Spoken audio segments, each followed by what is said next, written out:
Good morning, everybody. Eric Lofholm here. Happy Monday. Thrilled to be with you here this morning on this beautiful Monday morning. And I like to call Mondays Clean Slate Monday. And what that means to me is if you had a challenging week last week, you can just let it go.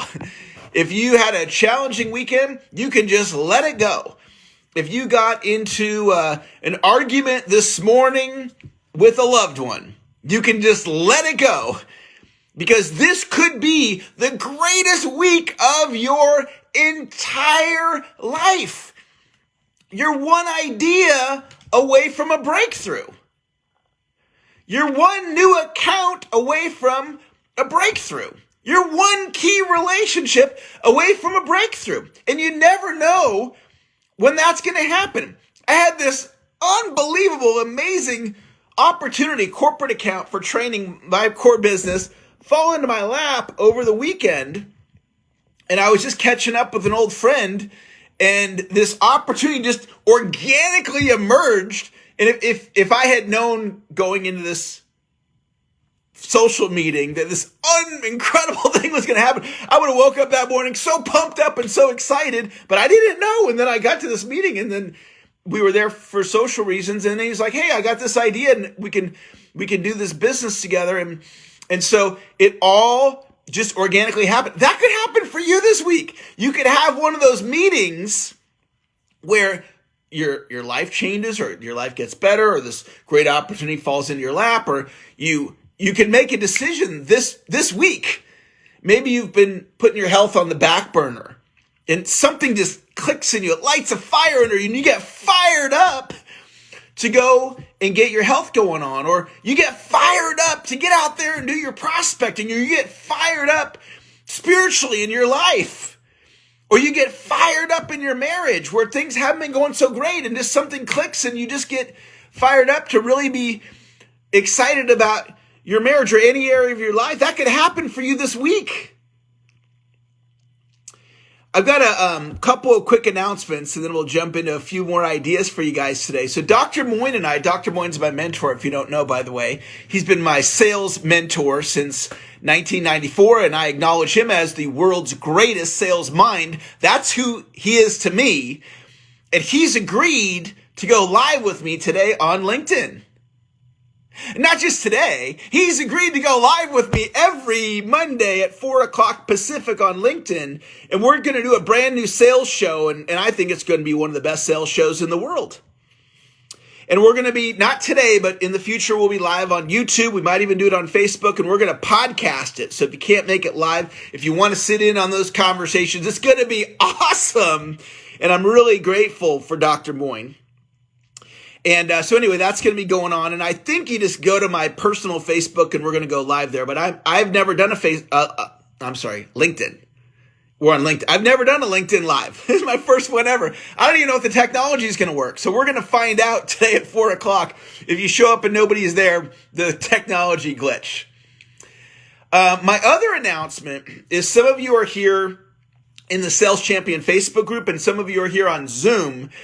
And moving forward, I'm putting everything to my personal Facebook page. So next Monday, I'm not going to be Zooming, and I'm not going to be in the Sales Champion Facebook group. I'm going to be on my personal Facebook page going live. A bunch of you are there with me right now. And I'm back to Monday through Friday.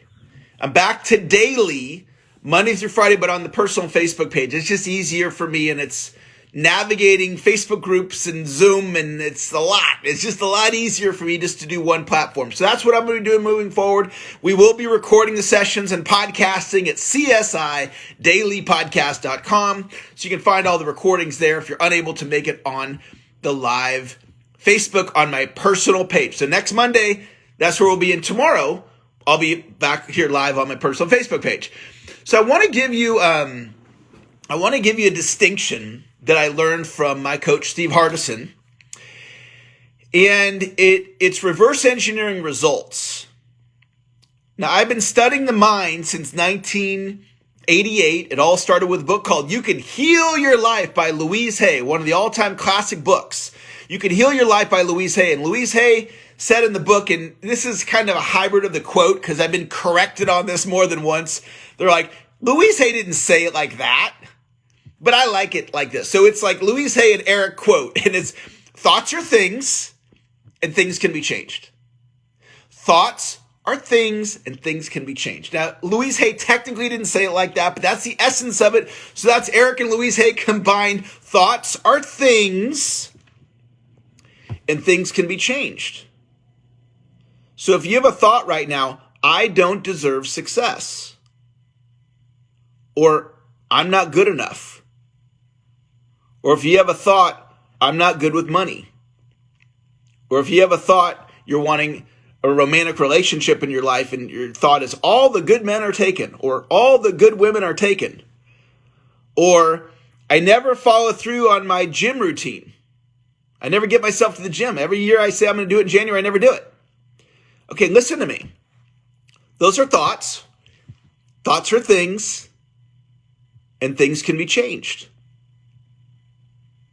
So instead of thinking all the good men or all the good women are taken, the thought becomes, I only need one. I only need one. Or instead of saying, I'm inconsistent with my prospecting, that's a thought, I am consistent with my prospecting. So if you reverse engineer results, this is something I learned from Steve Hardison, it's results. What's upstream from results is action. So if you want better results, take new and different action. But this is where it stops for most people. What's upstream from action is thought or language. So if you're like, I know what I need to do with my prospecting, but I can't get myself to do it, that sentence is actually the problem. Because that sentence is upstream from action. That sentence is what's causing you to not take the action in the first place. So think about it like this. If my language is, I know what I need to do with my prospecting, but I can't get myself to do it.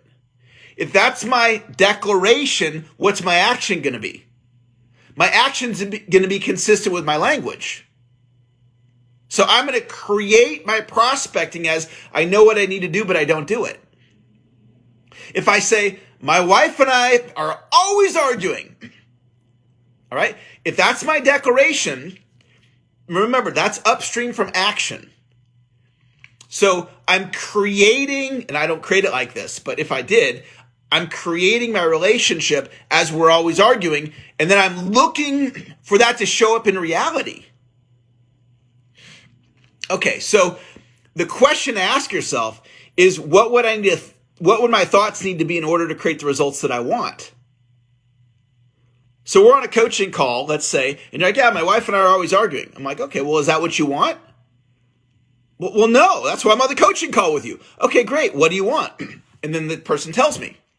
Okay, so what would the thinking need to be in order to create that result? It's a different way of thinking. I had never heard this before until I started working with Steve. Okay, so now there's something upstream from thought and language, and that's being, as in state of being. So you can look at any given situation and ask yourself the question, who am I being? Like right now, who am I being? Who's Eric Lofholm being right now in this moment? I'm being service.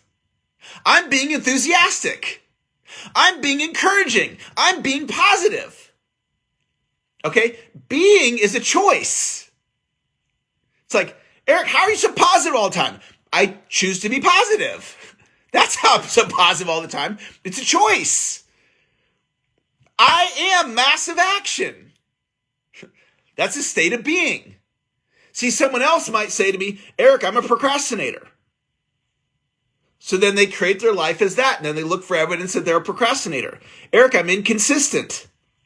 So if you're being inconsistent, then your language, your thinking is going to be a certain way, and then your actions are going to be a certain way, and your results are going to be a certain way.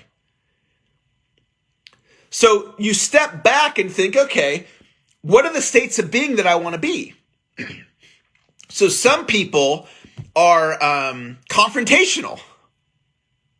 Some people are complainers. Like they go out to a meal and they're sending the food back constantly. They're constantly complaining about whatever. So they're being complaint. And that's how the world occurs for them. And then the people bring over the food at the restaurant and it's wrong again. You know what I do when they bring the wrong food? Almost always, I just eat it.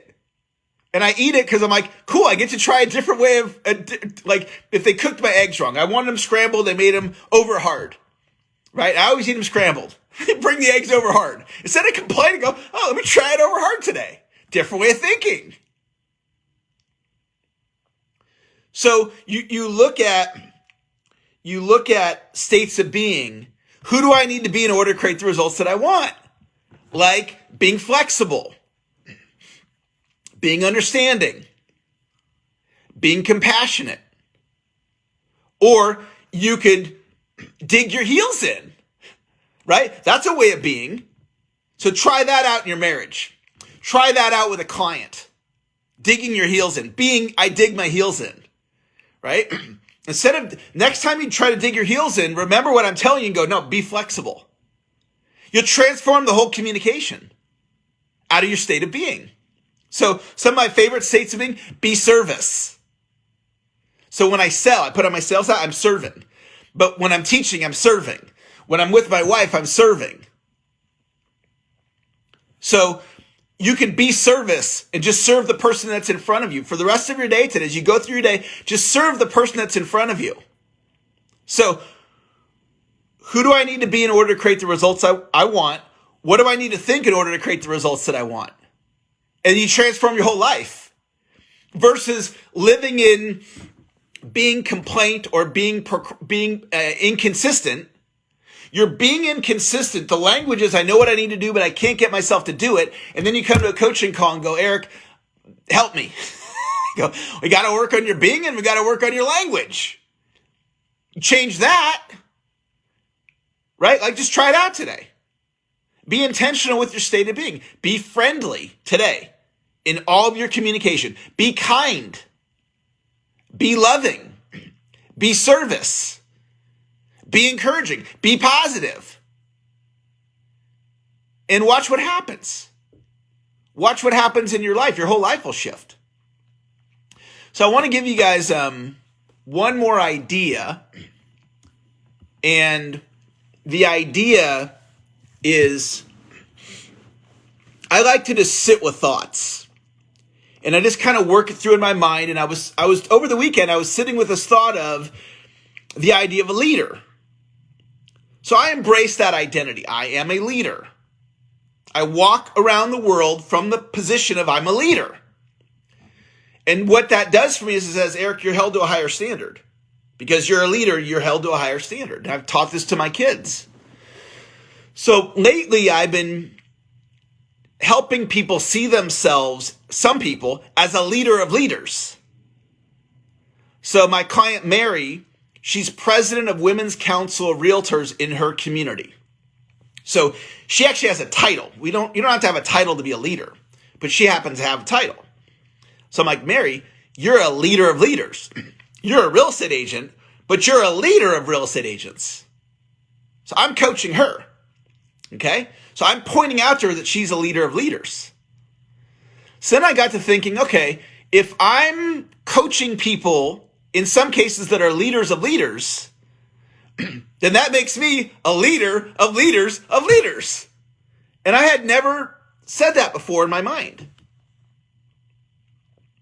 And it was just obvious that if I'm coaching leaders of leaders, then that makes me automatically a leader of leaders. It's like, wow, that's an interesting thing. That's a great realization. So I share that with you to have you think about the word leadership and what does the word leader mean to you? Are you a leader? Do you connect with that? Do you connect with it? You're held to a higher standard as a leader. Because if that's in your mind, hey, I'm held to a higher standard, then you're going to operate at a higher level. Leadership is a state of being. My language is I'm held to a higher standard. Then my actions are going to be that, and then my results are going to be that. Or are you like, Eric, I'm a leader of leaders. Or are you a leader of leaders? And that thought may increase your confidence. You literally right now in this moment, you may have just shifted because you see yourself in a different way. I was coaching a guy one time and he was a leader. And here's how he described himself to me in coaching. He goes, I'm a reluctant leader. That's what he said. So if the language is, I'm a reluctant leader, that's a declaration. And then his actions are going to be coming from a place of I'm a reluctant leader. And then his results are going to be what their results are. And all he has to do is, instead of saying, I'm a reluctant leader, just say I'm a powerful leader. And then his actions are coming from the place of I'm a powerful leader instead of a reluctant leader. It's been awesome to be with you guys today on this beautiful Monday morning. Let's all go out and produce today, whatever producing looks like for you. If producing means prospecting, then do that. If producing means getting your kids to school, do that. If producing means doing some push-ups, then do that. And by the way, if you haven't exercised in a while, I challenge you to do 5 minutes of exercising today. If you got something out of class today, type the word yes in the chat. We're going to do it again tomorrow. We'll be here tomorrow at the same time. We'll be here Monday through Friday at the same time on my personal Facebook page. If you want to see if my technology is going to work, come hang out with me on LinkedIn today at 4 Pacific. Honestly, I don't know if it's going to work or not, but I'm hopeful that it will. And thanks for joining me today. We'll talk to you later. Bye-bye.